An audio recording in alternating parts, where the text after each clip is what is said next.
वृषण की आंतरिक संरचना का अध्ययन करने के लिए जब वृषण का एलियस सेक्शन किया जाता है, यानी कि लॉन्गिट्यूडिनल सेक्शन, यानी कि अनुलंब काट काटा जाता है, तो वृषण के दो स्तर दिखाई देते हैं। यानी कि वृषण के दो स्तर, दो लेयर होते हैं। वाह्य स्तर जो है ट्यूनिका वेजाइनेलिस कहलाता है और अंतः स्तर जो होता है ट्यूनिका एल्बुजिनिया कहलाता है।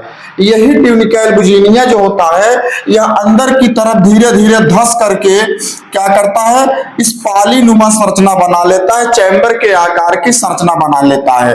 और जो है एक वृषण में जो है लगभग 200 से लेकर के 250 पालियां पाई जाती है, इसे लोब्यूल्स कहा जाता है। और इसी पालियों की जो आंतरिक कोशिकाएं होती हैं, इसके अंदर जो है पतली पतली नलिका के आकार जैसी दिखाई देती हैं।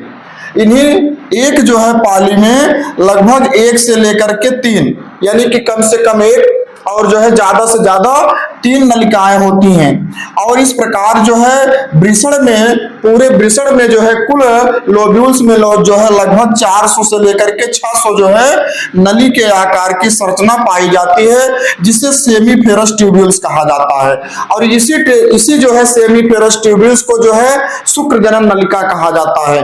यानी कि यही सेमीफेरस ट्यूब्यूल्स जो होती है ये शुक्राणु का निर्माण करती है, यानी कि नर युग्मक का फॉर्मेशन करती है, मेल गैमेट का निर्माण करती है। और जो है इसी सेमीफेरस ट्यूब्यूल से बनने वाले शुक्राणु ये सीधा जो है निकल करके आगे जो है रेट टेस्टिस में जाते हैं, यानी कि वृषण जाल जिसे कहा जाता है, वृषण जाल में जाते हैं।